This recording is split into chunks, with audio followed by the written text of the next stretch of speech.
சீமான் அவர்கள் 8% ரீடைன் பண்ண வாய்ப்பு இருக்குங்கிறது அருளோட தனிப்பட்ட கருத்து. ஏன் நான் சொல்றேன்னா, ஓட்டு போட்டவங்கல்ல தாவேக்காக ஓட்டு போட்டவங்க நான் தாவேக்காக போட்டேன் டிவிக்கு போட்டேன் தளபதின்னு சொல்றான். மத்த யாராச்சும் வெளிப்படையா நான் உங்களுக்கு ஓட்டு போட்டு சொல்லி நீங்க பாத்தீங்களா? அப்ப அமைதியா இருக்கிறாங்களா? அவங்களாம் யாரு? ஃபாஸ்ட் ரெக்கார்டு இருக்குல்ல, 16ல போட்டி போடுறாங்க, 19ல போட்டி போடுறாங்க, 21ல போட்டி போடுறாங்க, 24ல போட்டி போடுறாங்க. ஒரு போட்டியின் போதும் குறைவும் வாக்கு கம்மியாகவும் பேசிக்கிட்டு இருந்தாங்க. ஆனா நடக்கல. நாம் தமிழர் கட்சிக்காரங்க கொஞ்சம் ரியலிஸ்டிக்கோட பேசுறாங்க. எல்லா கட்சிகள்கிட்டையும் எக்ஸப்ட் டிவிக்கு ஒரு கவலையை தென்படுறத பார்க்க முடியுதா அப்படின்னு கேட்டீங்கன்னா, ஆமா பார்க்க முடியுது. நான் அதை அக்செப்ட் பண்றேன். நாம் தமிழர் கட்சி அழியணும், சீமான் ஒழியணும், இவங்களை ஒட்டுமொத்தமா ஒழிச்சு ஓரம் கட்டணும் அப்படின்னு இருக்கிற ஒரு கேங் இருக்குதுல்ல, அது ஒரு ஃப்ரிஞ்ச் எலமெண்ட், அது ஒரு வன்ம குடோன் கொண்ட கும்பல் இருக்குதுல்ல, அந்த கும்பல் இந்த நெரேட்டிவை செட் பண்றாங்க. ஓட்டு போட்ட பிறகு முழுக்க டிபேட் விஜயை பத்தி நடக்குது. இது எதேச்சதான் நடக்குதா, திட்டமிட்டு நடக்குதா? கிரவுண்ட் ரியாலிட்டின்னு இப்போ 4ஆம் தேதி இருக்கு. எல்லாருக்கும் 4ஆம் தேதி மட்டும் இதெல்லாம் எதுவும் நடக்கலன்னு வைங்க. இந்த 7 நாள் பேசலாம் பாத்தீங்களா? அவங்க மொத்தமே ஒரு போட்டோ உங்க சேனல்ல போடுறீங்க. நீங்க அரசியல் பேரவை நேயர்களுக்கு வணக்கம். நான் உங்கள் பிருந்தா சங்கர். இன்று நம்மோடு சிறப்பு விருந்தினராக இணைந்திருப்பது ஊடகவியலாளர் அருள்மொழிவர்மன் அவர்கள். வணக்கம். வணக்கம் மேடம். எப்படி இருக்கீங்க? நலமா இருக்கு. நீங்க? நலமா இருக்கேன் சார். 2026 சட்டமன்ற தேர்தலுடைய வாக்கு பதிவு முடிஞ்சிருக்குது. ஒவ்வொருவரும் ஒவ்வொரு விதமான கருத்துக்களை சொல்லிட்டு இருக்காங்க. இப்ப அந்த வகையில சீமான் அவர்கள், ஏன்னா இதுக்கு முன்பு நம்ம பேசும்போது அதிக சதவீத வாக்கு பெறதுக்கு வாய்ப்பு இருக்கு அப்படின்னு சொல்லிட்டு நம்ம பார்த்திருந்தோம். இப்போ அவருடைய வாக்கு சதவீதத்தை தக்க வைக்கிறதே பெருசு அப்படின்ற மாதிரியான விஷயங்கள் பேசப்படுறாங்க. தக்க வைக்க முடியுமா? கள சூழல் எப்படி இருக்குன்னு இல்ல, நம்ம இப்போ நம்ம இன்னைக்கு பேசிட்டு இருக்க நேரத்துல, இன்னைக்கு நம்ம 29ஆம் தேதி பேசுறோம். மேற்கு வங்கத்துல தேர்தல் முடியுது. எக்ஸிட் போல் தமிழ்நாட்டில் 6 மணிக்கு ரிலீஸ் பண்றாங்க. எக்ஸிட் போல்லாம் உங்களுக்கு தெரியும், அதாவது ஒப்பீனியன் போலுங்கிறது வேற, தேர்தலுக்கு முந்தைய கருத்து கணிப்பு, யாருக்கு ஓட்டு போடுவீங்க அப்படின்னு பேங்க் பிடிச்சு நம்ம கேட்கறது. தேர்தலுக்கு பிந்தைய கருத்து கணிப்புங்கிறது எக்ஸிட் போல்லாம் போலிங் ஸ்டேஷனுக்கு வெளியில எங்கேயாச்சும் ஒரு இடத்துல நின்று கேட்டிருப்பாங்க, பேசியிருப்பாங்க. அதை பேஸ் பண்ணி ஒரு ரெக்கார்டை வெளியிடுவாங்க. இப்போ எல்லாரும் எக்ஸிட் போல் வெளியிடுறது கிடையாது, பொதுவாக வெளியிடுவாங்க. இப்போ நம்ம என்ன இதில் ரொம்ப உன்னிப்பா கவனிக்கணும் அப்படின்னா, இப்போ நீங்க சீமானை பத்தி கேட்டதுக்கு நான் வரேன், எங்க இருந்து ஆரம்பிக்கிறதுக்காக நான் சொல்றேன். தமிழ்நாட்டை பொறுத்த வரைக்கும் 2026ல ஒரு கேம் சேஞ்சரா அல்லது இவரால இந்த விஷயம் நடக்க போகுது அப்படின்னு பேசப்படக்கூடிய ஆள் யாருன்னு பாத்தீங்கன்னா திரு விஜய். ஏன்னா அவர் ஒரு சினிமா நட்சத்திரம், உச்ச நட்சத்திரமா இருக்கிறாரு, பல்லாயிரம் ரசிகர்களை வச்சிருக்கிறாரு. அப்படிங்கிறதுனால அவர் என்ன பண்ண போறாரு, அவர் அலையன்ஸ் வைக்க போறாரா, கூட்டணிக்கு போக போறாரா, அல்லது தனியா நிக்க போறாரான்னு பல கேள்விகள் வரத்துக்கு முன்னாடி இருந்துச்சு. வந்த பிறகு என்ன ஆச்சுன்னா, இந்த கூட்டம் ஓட்டா மாறுமா இல்லையா அப்படிங்கறதான் கேள்வி. இப்போ வரைக்கும் அதான் கேள்வி. இப்பயும் நமக்கு ஆன்சர் தெரியாது. 4ஆம் தேதி பொட்டியை உடைக்கும் போதுதான் நமக்கு தெரியும். இந்த நேரத்துல யாரு சிஎம் நம்ம கண்டுபிடிச்சிருக்கலாம். இந்த பக்கம் ஒய் சவுண்டு கேட்டுட்டு இருக்கோம் மவுண்ட் ரோடு அண்ணா சாலையில. அப்ப என்ன நம்ம எடுத்துக்கணும்னா, 4ஆம் தேதிக்கு மேலதான் யாரா இருந்தாலுமே இவருக்கு இப்படி இருக்குப்பான்னு பேச முடியுமே தவிர, நம்ம போலான பிறகு நம்ம என்ன நம்ம பேச முடியும்? நான் பிராங்கா சொல்லவா, எல்லாருமே அவங்க விருப்பத்தை பேசுறாங்கம்மா. Everybody, each and every one அவங்க விருப்பத்தை பேசுறாங்க, விஷயம் பேசுறாங்க. இப்படி இருக்கணும், அப்படி இருக்கணும். ஒருத்தர் பாருங்க, திமுக ஓட்ட மட்டும்தாங்க உடைக்குதுன்னு. இன்னொருத்தர் பாருங்க, இல்ல அதிமுக ஓட்ட மட்டும் தாங்க உடைக்குது, திமுக ஸ்வீப்புங்க 180ங்க. எப்படி அதெல்லாம் கணக்கு முடிச்சுன்னா, அதெல்லாம் இதுதாங்க கணக்கு. இன்னொருத்தர் பாருங்க, தாவேக்கா ஆட்சி அமைக்குதுங்க, தாவேக்கா ஆட்சி அமைக்குது. இப்ப யார் யாரெல்லாம் அமைச்சரவையில் இருக்கிறாங்க, நீங்க சிரிக்கிறீங்கம்மா, they are in serious mode. புரியுதுங்களா உங்களுக்கு? நான் யாரையும் இது சொல்லல. அவங்க என்ன மனநிலையில் இருக்கிறாங்கன்னா, யாருக்கு என்ன மினிஸ்ட்ரி கொடுக்கலாம், இப்போ ஆளுநர் மாளிகையில வச்சு நம்ம பதவியேற்பு நடத்தலாமா, இல்ல நேரு ஸ்டேடியத்துக்கு போலாமா? உண்மையில நடந்துகிட்டு இருக்கு. திமுக யாருக்கு மினிஸ்டருங்கிற பேச்சு ஓடிட்டு இருக்கு. எடப்பாடி பழனிசாமி பேசுறதா இது எல்லாமே செய்தி. நான் நடக்குதுன்னு நான் சொல்லல, உண்மைங்கிற வார்த்தை கூட வாபஸ் வாங்கிக்கிறேன். இதெல்லாம் செய்தியா வருது, என்ன பேசுறாங்க, நடந்துகிட்டு இருக்கு அப்படின்னு. எடப்பாடி பழனிசாமி பேசலாமா, சொந்தக்காரங்களை கூப்பிட்டு, இதை பாருங்க, ஆட்சிக்கு வந்த பிறகு எங்கிட்ட இதுவும் வராதிங்க, சித்தப்பா இதை பண்ணி கொடு, பெருப்பா இதை வாங்கி கொண்டு வராதிங்க, நான் காமராஜர் ஆட்சி அமைக்க விரும்புறேன் அப்படின்னு ஒரு பேசினதா ஒரு செய்தி. இதெல்லாம் செய்தி, செவி வழி செய்தி. இதை பேசத்தான் செய்வான். ஏன் சொல்லுங்க, ஏன்னு சொல்லுங்களேன். கண்டென்ட்டே இல்லை. கண்டிப்பா சார். கண்டென்ட்டே இல்லைங்கிறதுனால அடிச்சு விடு காசா பணமாங்கிற மாதிரி பேசுறாங்க. இப்ப நீங்க சீமான் அவர்களை பத்தி கேட்கறதுனால சொல்றேன், சீமான் அவர்கள் 8% ரீடைன் பண்ண வாய்ப்பு இருக்குங்கிறது அருளோட தனிப்பட்ட கருத்து. ரிட்டைன் பண்ணுவாருங்கன்னு சொல்றேன். ஏன்னா ஏன் நான் சொல்றேன்னா, நான் அவரோட சில நாட்கள் பயணிக்க வாய்ப்பு கிடைச்சது, அவங்களுடைய பரப்புரையை பார்க்க முடிஞ்சது. பாஸ்ட் ரெக்கார்டு இருக்குல்ல, பாஸ்ட் ரெக்கார்டு என்ன அர்த்தம்? 16ல போட்டி போடுறாங்க, 19ல போட்டி போடுறாங்க, 21ல போட்டி போடுறாங்க, 24ல போட்டி போடுறாங்க. ஒரு போட்டியின் போதும் புது புது பிளேயர்ஸ் வந்திருக்கிறாங்கன்னு போதும் அந்த காலகட்டத்திலேயும் இதே போல வாக்கு குறைவும் வாக்கு கம்மியாகவும் பேசிட்டு இருந்தாங்க. ஆனா நடக்கல. நடந்துச்சா? நடக்கல. ஏதோ ஒரு வகையில அவருடைய வாக்கு சதவீத அதிகரிப்புடைய வீச்சை குறைச்சாங்க.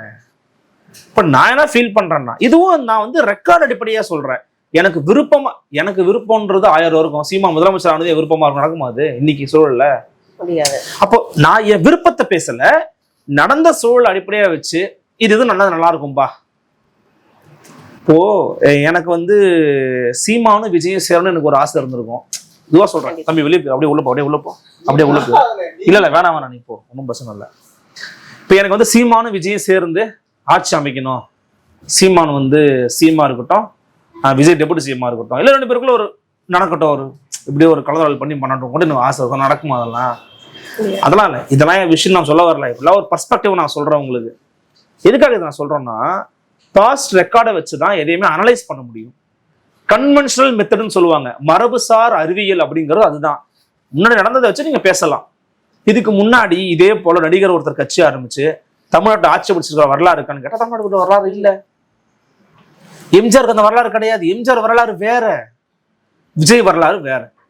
அப்ப அவங்க ஒரு தாட்ல இருக்கிறாங்க, நாங்க தான் ஆட்சி பிடிக்க போறோம்னு நினைக்கிறாங்க. நாம் தமிழர் கட்சிக்காரங்க கொஞ்சம் ரியலிஸ்டிக்கோட பேசுறாங்க. நீங்க போய் பேசி பார்த்தா ரியலிஸ்டிக்கோட பேசுறாங்க. எல்லா கட்சிகள்கிட்டையும் எக்ஸப்ட் டிவிக்கு ஒரு கவலையை தென்படுறத பார்க்க முடியுதா அப்படின்னு கேட்டீங்கன்னா, ஆமா பார்க்க முடியுது, நான் அதை அக்செப்ட் பண்றேன். இங்க நமக்கு எதுவும் மிஸ் ஆயிருச்சோ, தேவையில்லாம இவர் டிஸ்டர்ப் பண்ணிட்டாரு, தேவையில்லாம இந்த கட்சிக்காரங்க உள்ள கட்டைய போட்டாங்களே, அந்த எண்ணம் எல்லாருக்குமே இருக்குது, பொதுவாகவே இருக்குது. இன்னொன்னு சொல்றேன், திமுக, அதிமுக, தாவேகா 3 பேரும் காசு கொடுத்துருக்காங்க. நாம் தமிழர் கட்சியை தவிர மிச்ச 3 பேரும் காசு கொடுத்துருக்காங்க. அதிமுக உள்ளே சேர்ந்துருச்சு. நீ தனியா கம்யூனிஸ்ட் பேச வேண்டிய அவசியமே இல்லை. தாவேகா கொடுத்துருக்க கூடாதுல்ல, அவங்க 2 இடத்துல கொடுத்துருக்காங்கன்ற செய்தி வருது. கொடுத்துருக்க கூடாதுல்ல, நீங்க தூய சக்தி ஆச்சு, நீங்க அப்புறம் எப்படி தீய சக்தியை வீழ்த்துவீங்க? கண்டிப்பா சார். ஏன்னா இந்த கேள்வி வர நான் சொல்லி முடிச்சிடுறேன். அப்போ சீமான் அவர்கள் ரீடைன் பண்றதுக்கான வாய்ப்பு இருக்குன்னு எங்க இருந்து சொல்றேன்னா, பாஸ்ட் ரெக்கார்டை வச்சு சொல்றேன். நாளைக்கு நீங்க திருப்பி மைக்க போட்டு என்கிட்ட கேட்பீங்க, என்னங்க நடந்திருக்குன்னு கேட்பீங்க, நடக்கலன்னு கேட்பீங்க. நடக்கலங்கன்னு நான் சொல்ல போறேன். நான் இதுல எனக்கு அவமானப்படுறதுக்கோ அல்லது சொல்றது, நான் ஜோசியக்காரன் கிடையாது. நம்ம ஒன்றும் முன்னாடி நடக்கிறத பின்னாடி சொல்லக்கூடிய ஆட்கள்லாம் கிடையாது. நடக்கும்ன்ற நம்பிக்கை இருக்கு. நடந்துச்சுன்னா மகிழ்ச்சி, நடக்கிறேன்னா பார்ப்போங்க ஏன் நடக்கலன்றதை விவாதிக்க போறோம், அவ்வளவுதான். இப்போ ரிட்டர்ன் பண்றதுக்கான வாய்ப்பு இருக்குங்கிறது என் கருத்து. அப்போ இது ஒரு கட்சிக்கு ஒரு மாதிரி இருக்குது. இப்போ ஸ்ட்ராங் ரூம் எல்லாம் பாத்தீங்கன்னா ஒரு 42 ஸ்ட்ராங் ரூம் இருக்குது. பெருசா திராவிட கட்சிகள் அங்க போய் ஒரு ஃபோர்ஸா உட்காரலங்கிறாங்க. ஏன்னா எப்பயுமே பாத்தீங்கன்னா ஸ்ட்ராங் ரூம்ஸை அமைச்சர்லாம் போய் மீட் பண்ணுவாங்க, பார்ப்பாங்க, இப்படி இருக்குப்பான்னு சொல்லுவாங்க. தாவேகா போய் வந்துகிட்டு இருக்கான் ஸ்ட்ராங் ரூம்ல. அதெல்லாம் ரொம்ப ஷாக்கிங்கா இருக்குது. அப்ப என்ன நடக்குதுன்றது தெரியல. ஆனா ஏதோ ஒண்ணு நடந்துருச்சு, அதோ அப்படியே மாறப்போகுதுங்கிற மனநிலை எனக்கு இல்லை. நீங்க நல்லா சுத்தி உன்னிப்பா கவனிச்சு பாருங்க. ஓட்டு போட்டவங்கல்ல, தாவேக்காக ஓட்டு போட்டவங்க, நான் தாவேக்காக போட்டேன், டிவிக்கு போட்டேன், தளபதின்னு சொல்றான். மத்த யாராச்சும் வெளிப்படையா நான் உங்களுக்கு ஓட்டு போட்டேன்னு சொல்லி நீங்க பாத்தீங்களா? அப்ப அமைதியா இருக்கிறாங்களா? அவங்களாம் யாரு? இல்ல சார், ஏன்னா வரலாற்றிலே இல்லாத ஒரு சதவீதத்தை இந்த முறை வாக்கு பதிவு இதாயிருக்கு. அப்படின்ற பட்சத்துலதான் இந்த கேள்வி எழுது. ஏன் இப்போ சீமான் அவர்களால இதை தக்க வைக்க முடியுமா? விஜய் அவர்கள் ஏன்னா ஒவ்வொரு திமுக வாக்கையும் பிரிக்கிறாரு, அதிமுக வாக்கையும் பிரிக்கிறாரு, நாம் தமிழருடைய வாக்கையும் பிரிக்கிறாரு பட்சத்துல, அப்போ நாம் தமிழர் சீமான் அவர்களுக்கு அதிகப்படியான அடி இருக்கும் அப்படின்ற ஒரு விஷயத்த தான் இந்த இடத்துல நம்ம முன் வச்சு. இல்ல என்னன்னா, இதுல ஒரு விஷயம் நம்ம பதிவு பண்ணணும். நாம் தமிழர் கட்சி அழியணும், சீமான் ஒழியணும், இவங்களை ஒட்டுமொத்தமா ஒழிச்சு ஓரம் கட்டணும் அப்படின்னு இருக்கிற ஒரு கேங் இருக்குதுல்ல, அது ஒரு ஃப்ரிஞ்ச் எலமெண்ட், அது ஒரு வன்ம குடோன் கொண்ட கும்பல் இருக்குதுல்ல. அந்த கும்பல் இந்த நெரேட்டிவை செட் பண்றாங்க. அவனுக்கு ஏன் அந்த வன்ம குடோனா இருக்கிறான்னு எனக்கு தெரியாது. அல்லது திமுக இருந்தா அவனுக்கு மாசம் ஏதாவது விஷயம் கிடைக்கிறதுனால அவன் பேசலாம்னு வச்சுக்கோங்க. இப்போ அவன் அதை பேசுவான். நம்ம பொதுவாக அதான் நான் சொன்னேனே, நம்ம நடக்கிறத வச்சு நீங்க இன்னொரு வார்த்தையை பதிவு பண்ணீங்க, அதிகப்படியான வரலாற்றில் இல்லாத அளவுக்கு. ஓகே, நம்ம இன்னும் கொஞ்சம் உட்காந்து டிஸ்கஸ் பண்ணோம் அப்படின்னா அதுக்கு மெயின் ரீசன் என்ன, நம்ம வந்து டிஸ்கஸ் பண்ணும்போது எஸ்ஐஆர் பெரிய காரணமா இருக்கு. நம்ம அதை ஒதுக்கி தள்ளவே முடியாது. ஹிந்துல மூத்த பத்திரிகையாளர் ராமகிருஷ்ணன் அவர் ஒரு கட்டுரை எழுதியிருக்கிறார். நான் உங்களுக்கு அனுப்பி விடுறேன். நீங்க வேணா அரசியல் பேரவை சேனலுடைய உள்ளுக்குள்ள லோகோல போடுங்க. 15 கடைசியா நடைபெற்ற தேர்தல் அவர் வந்து கம்பேர் பண்ணி அவர் போடுறாரு. அதுல இது வந்து அதிகரிச்சதுல ஒரு லோவஸ்டான பர்சன்டேஜ் அதிகரிச்சிருக்குது கம்பேரிட்டிவ்லி. நீங்க பர்சன்டேஜ் ஆஃப் ஓட்ஸ் வேறமா, ஓட்டிங் கவுண்ட் வேறமா. கண்டிப்பா. ஓகேவா? அப்ப சென்னையில பாத்தீங்கன்னா ஓட்டிங் கவுண்ட் குறைஞ்சிருக்கு, பர்சன்டேஜ் ஆஃப் ஓட்ஸ் அதிகரிச்சிருக்குது. 100க்கு ஒருத்தன் 80 மதிப்பெண் வாங்குறதுக்கும் 90க்கு ஒரு மாணவன் 80 மதிப்பெண் வித்தியாசம் இருக்கா இல்லையா? கண்டிப்பா வித்தியாசம் இருக்கா இல்லையா? இருக்கு. அப்ப அது நடந்திருக்கலாம். விஜயை வந்து நான் வன்மத்தோட புறக்கணிக்கணும்னா நான் பேசல. விஜய் ஒரு ஃபேக்டரா பாடா இருக்கலாம். நான் விஜய் ஒரு பெரிய ஸ்டாரு, புரியுதுங்களா உங்களுக்கு? எப்பா இதை பண்ணுங்கப்பா, ஓட்டு போடுங்கப்பான்னு ஒருத்தர் பெரிய நடிகர் ஒருத்தர் சொல்லும் போது அதை கேட்டு சில பேர் போட்டுக்கலாம். நான் போடலன்னு நான் மறுக்கல, ஆனா அது மட்டும்தாங்க காரணம், முடிஞ்சு போச்சுங்க அப்படின்னு சொல்ற அளவுக்கான கிரவுண்ட் ரியாலிட்டி இல்லைன்னு நினைக்கிறேன். இன்னொன்னு, அதை ஸ்மெல் பண்றதுக்கு யாராலுமே முடியாது. அதனாலதான் சொல்றேன், அவங்க விஷய பேசுறாங்கன்னு சொல்றேன். அவங்க விருப்பத்தை பேசிக்கிட்டு இருக்காங்க. நான் என்ன சொல்றேன், விருப்பத்தை பேசாத, யதார்த்தத்தை பேசு.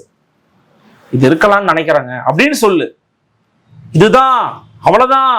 அதெல்லாம் வந்து ஓவர் எக்ஸாகரேஷனா தோணுது நமக்கு. கண்டிப்பா சார். இப்போ வந்து இந்தியா டுடே கருத்து கணிப்பு மாதிரி வந்து வெளியாயிருந்தது. அதுல வந்து திமுகல இருந்து இவ்வளவு சதவீதம் ஓட்டு பிரிச்சா, அதாவது டிவிகே வந்து இவ்வளவு சீட்டுகளை பெறதற்கு வாய்ப்பு இருக்கு, அதே மாதிரி அதிமுகல இருந்து பிரிச்சா இவ்வளவு சதவீதம் வந்து சீட்டுகளை வந்து பெறதற்கு வாய்ப்பு இருக்கு அப்படின்ற மாதிரியான விஷயங்கள் வந்து அதுல சொல்லியிருந்தாங்க. இந்த இந்தியா டுடே உடைய கருத்து கணிப்பு நீங்க எப்படி பாக்குறீங்க? இல்ல, அவங்க எதை பேஸ் பண்ணதை எடுத்தாங்கன்னு நமக்கு தெரியல. இன்னொன்னு வந்து ஒரு இதெல்லாமே வந்து அசம்ஷன் தான். ஒரு மிகப்பெரிய நேஷனல் மீடியா உங்களுக்கு தமிழ்நாட்டில் அதை பற்றி பேசுறதுக்கோ அல்லது எதை பற்றி டிஸ்கஷன் பண்ணுறதுக்கோ உங்களுக்கு வந்து கண்டென்ட்டே கிடையாதா? நான் கேட்குறேன். எலெக்ஷன் முடிஞ்சு போச்சு. இந்த எலெக்ஷனில் வாக்குக்கு கட்சிகள் பணம் கொடுத்துருக்கா கொடுக்கலையா? அதை பற்றி ஒரே ஒரு ஊடகம், யாராவது ஒரு நேஷனல் மீடியா ஒரு ஊடகம், எங்க ஓட்டுக்கு பணம் கொடுத்துருக்குறாங்க, அது ரொம்ப தப்பு சார், இந்த விஷயத்த மாத்த முடியாது அப்படின்ற காரணத்தினால கூட இதை பேச முடியாம இருக்கலாம். அது எப்படிமா ஒரு விஷயத்த மாத்த முடியாதுன்னு நீங்க பேசாமலே விட்டுருவீங்களா? ஊழல் அப்படிங்கறத மாத்தவே முடியாது. ஏன் அதை பேசி பேசி பேசி காங்கிரஸை ஒழிச்சு கட்டினீங்க? பாஜக வந்ததுக்கு யாரு காரணம் நினைக்கிறீங்க? நரேந்திர தாமோதர் தாஸ் மோடியா? இது சாணக்கியர் அமித்ஷாவா? முழுக்க முழுக்க சோனியா காந்தியும் ராகுல் காந்தியும் அவங்களுடைய காங்கிரஸ் குடும்பமும் அந்த கட்சியினுடைய ஆட்சி முறையும் தான் காரணம் பாஜக வர்றதுக்கு. மோசமான ஒரு ஆட்சியை கொடுத்தாங்க. மக்கள் வெறுப்பின் உச்சத்துக்கு போனா கொண்டு போய் மொத்தமா குத்தனா தாமரைக்கு. பிஜேபி வந்துருச்சு, இன்னும் அகற்ற முடியல. நம்ம இந்தியாவின் சாபக்கேடு. தமிழ்நாடு அதுல ஒரு விதிவிலக்கு. ஏன்னா தமிழ்நாடு எப்போ முற்போக்க சந்திக்கிற ஒரு மாநிலம். யார் யார் என்னென்ன பண்ணான்னு தெரியும் அவங்களுக்கு. பொதுவா சொல்றோம். அப்போ மாத்த முடியாதுங்க, அதுக்காக எதுக்கு பேசிட்டா இருப்பாங்களான்னா, மாற்றத்தை கொண்டு வரணும்னா பேச ஆரம்பிக்கணும். கட்சிக்காரங்க ஓரளவு தான் பண்ண முடியும். ஒரு ஊடகமா நம்முடைய சமூக கடமை என்ன?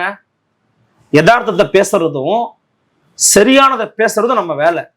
யதார்த்தங்கிறது என்னங்க?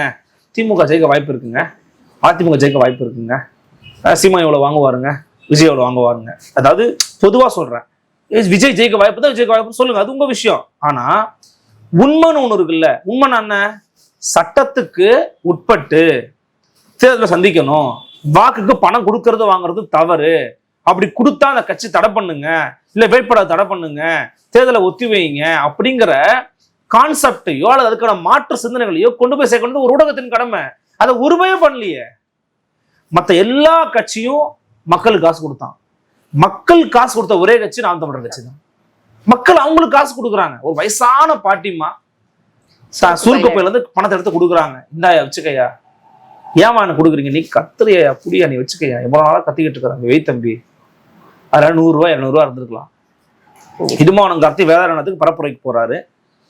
என் பேட்டில் பதிவு பண்ணியிருந்தாரு. அவரு பரப்புரைக்கு போயிட்டே இருக்கிறாரு. ஒரு அண்ணன் டிவி செக்ஸ்ல சாம்பவன் வண்டியில போகும்போது குடும்பத்தோட போயிருக்காரு. இறங்கி நின்று இதை கொடுத்துருவான்னு கொடுத்துறம்பி இருக்கிறாரு. ஒரு தம்பிகிட்ட கொடுத்துருக்காரு. அதுல 150 ரூபாய் 200 ரூபாய் இருந்திருக்குது. ஆனா வச்சுக்கங்கண்ணே அப்படின்னு சொல்லி கொடுத்துருக்காரு. அந்த 150 ரூபாய் 200 ரூபாய அவருக்கு கொடுக்காமலோ கூட போயிருக்கலாம். அது கண்டிப்பா. ஆனா என் கான்ட்ரிபியூஷன் ஒண்ணு உங்க கட்சிக்கு இருக்குன்னு ஒருத்தன் நினைக்கிறான்ல, அது வேற எந்த கட்சிக்கு நடந்துச்சா? திமுக நடந்துச்சா? ஐயோ 150 ரூபா இருக்கும், பிடிக்கிற போற எடுத்து உள்ள வச்சிருப்பான். தாவ நடக்குமா? நடக்காது. அவர் தான் கோடிகளே புரண்டவர், அவருக்கு எப்படி நடக்கும்? அவர் தான் ஆட்சி 2500 கொடுப்பாங்கிறாரு. ஓட்டு காசு கொடுத்துறாங்க அவங்க நாங்க தூய சக்தி இனிமே. அப்போ இதெல்லாம் பத்தி பேசவே பேசாம நான் கொடுக்குற இன்னொன்னு டிஆர்பி ரேட்டிங் ஏறும்பா. நீங்க நல்லா கவனிச்சு பாத்தீங்களா? ஓட்டு போட்ட பிறகு முழுக்க டிபேட் விஜயை பத்தி நடக்குது. இது எதேச்சதான் நடக்குதா, திட்டமிட்டு நடக்குதா, கிரவுண்ட் ரியாலிட்டின்னு ஒண்ணு இப்போ 4ஆம் தேதி இருக்கு எல்லாருக்கும். 4ஆம் தேதி மட்டும் இதெல்லாம் எதுவும் நடக்கலன்னு வைங்க, இந்த 7 நாள் பேசலாம் பாத்தீங்களா, அவங்க மொத்த ஒரு போட்டோ உங்க சேனல்ல போடுறீங்க நீங்க. கண்டிப்பா. எவன் என்ன பேசினான், அவன் முகத்தை எடுத்து போட்டு கட் பண்ணி போட்டு இவர் இதை பேசினார் அந்த டேட். நான் உங்களுக்கு டேட்டா எடுத்தாரேன், இந்த டேட்ல இவர் இதை பேசினார் எடுத்து நம்ம திருப்பி பேசுவோம். அப்போ நான் சொல்றது நடக்காம போகலாம், மற்றவங்க நடக்காம போகலாம், அதெல்லாம் வேற. ஆனா நீங்க ஒரு விஷயத்த செட் பண்ண முயற்சி பண்றீங்கல்ல, அது இயல்புக்கு எதிரானதாக, இயற்கைக்கு முரணானதாக ஒரு விஷயம் இருக்கு. நான் பெரிய கடவுள் நம்பிக்கை கொண்டவன்லாம் கிடையாது. எனக்கு அப்படியே மொட்டை அடிச்சா நமக்கு நல்லது நடந்துடும், காது கொத்தலாம், வேலு கொத்தலாம், அதெல்லாம் எனக்கு இல்லை. ஆனா எனக்கு பொதுவா எனக்கு இயற்கையின் மீது ஒரு அபிப்பிராயம் உண்டு. இயற்கையை நம்ம ஒரு விஷயம் பண்ணா அது கண்டிப்பா நமக்கு எதிர்வினை ஆற்றுன்றத நான் நம்புறேன். திருக்குறள்ல சொன்ன மாதிரி முற்பகல் செய்யும் பிற்பகல் விளையுன்ற மாதிரி இயற்கையின் மீது நமக்கு ஒரு நம்பிக்கை உண்டு. அதை வச்சு பார்க்கும்போது, பொதுவா ஓரளவு பார்க்கும்போது இப்படிதான் நடக்க வாய்ப்பு இருக்குன்ற ஒரு எண்ண ஓட்டம் இருக்கே தவிர இவர் தான் ஜெயிப்பாருங்க. ஏங்க திமுகவை எதிர்ப்பு ஓட்டுகளை பிரிக்கிறாருங்கிறாங்க. சரிங்க, நாம் தமிழர் கட்சியை கூட அவங்க சாப்பிட்டாங்க, முடிஞ்சு போச்சு கட்சி வந்துச்சுன்னா, அதிமுக ஒரு கட்சி இருக்கிற கட்சி அதெல்லாம் இல்லைங்கன்றாங்க. அதிமுக ஒரு கட்சியே இல்லைன்றாங்க. 2024 அண்ணாமலை தலைமையில என்டிஏ மட்டுமே தனியா நின்று 18% வாங்கியிருக்கிறான். நீங்க அவரை நிராகரிக்க முடியாது. Even though you have difference of opinion with him. எனக்கு அவனோட மாற்று கருத்து இருந்தா கூட நிராகரிக்க முடியாது. 18% வாங்கியிருக்கான். 24 அதிமுக 20% வாங்கியிருக்கான். கூட்டம் 38% வருது. ஆன்டி கம்யூனிஸ்ட் சேர்ந்தா 42 சொல்லி எடப்பாடி பழனிசாமி சொல்றாரு. அதனாலதான் அவர் நம்பிக்கையோடு இருக்கிறாரு. அவர் ஒரு அடிப்படை கால்குலேஷன் இருக்கு. 2021 வெற்றி பெற்ற அதே கூட்டம் நான் நீடிச்சுக்கிட்டு இருக்கேன், கூட உள்ள ஆள் வந்திருக்கிறாங்க, அப்ப நான் தான் ஜெயிக்கிறேன்னு சொல்றேன். ஸ்டாலின் அடிப்படை கால்குலேஷன் இருக்கு. நான் தொடர்ச்சியா எங்கேயுமே சரியவே இல்லை, என் வாக்கு வங்கி கூட்டிட்டு தான் இருக்குன்னு சொல்ற சீமான அடிப்படை கால்குலேஷன் இருக்கு. விஜய் கிட்ட என்ன இருக்குன்னு கேட்கிறோம். அவ்வளவுதானே. அதுக்கு ஏதாவது ஒரு பதில் சொல்லிட்டு போங்க. ஆட்சியை பிடிக்கிறேன்னு நினைக்கிறீங்களா? ஓகே, அது உங்க என்ன சொல்லுங்க.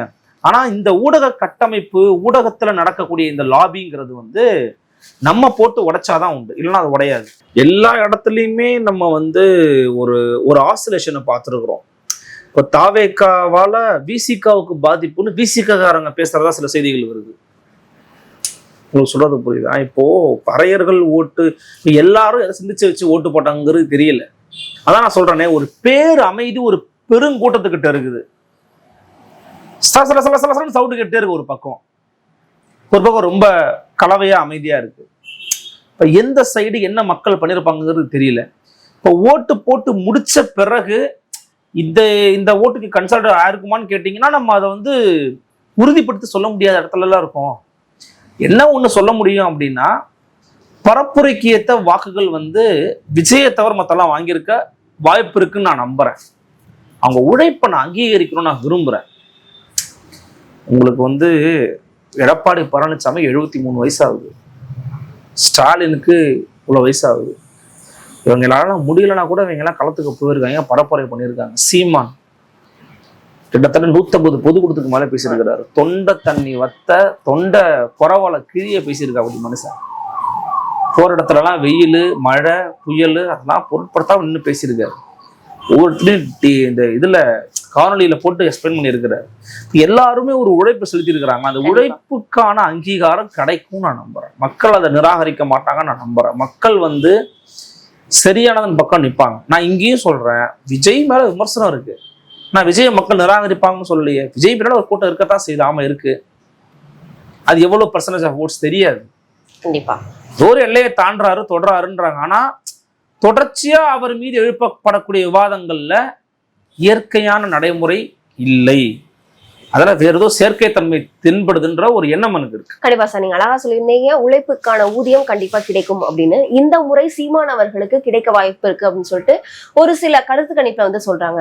ஒரு இடம் இல்லைன்னா 2 சீட்டுகள் வெற்றி பெறுவதற்கு சீமானுக்கு அதிகப்படியா வாய்ப்பு இருக்கு. சீமான் நிக்கக்கூடிய தொகுதியில சீமானவர்கள் வெற்றி பெறுவதற்கு வாய்ப்பு இருக்கு அப்படின்னு சொல்றாங்களே சார். காரைக்குடி தொகுதியில இந்த வாக்கு சதவீதத்திற்கு பின்பு வெற்றி பெறதுக்கு வாய்ப்பு இருக்கு. நீங்க இல்ல, அதான் ரொம்ப ஒரு டஃப்பான ஏரியா தான் காரைக்குடிங்கிறது. ஒரு லகுவான இடம் கிடையாது. நான் உங்கள்கிட்ட கூட பலமுறை சொல்லியிருக்கிறேன்.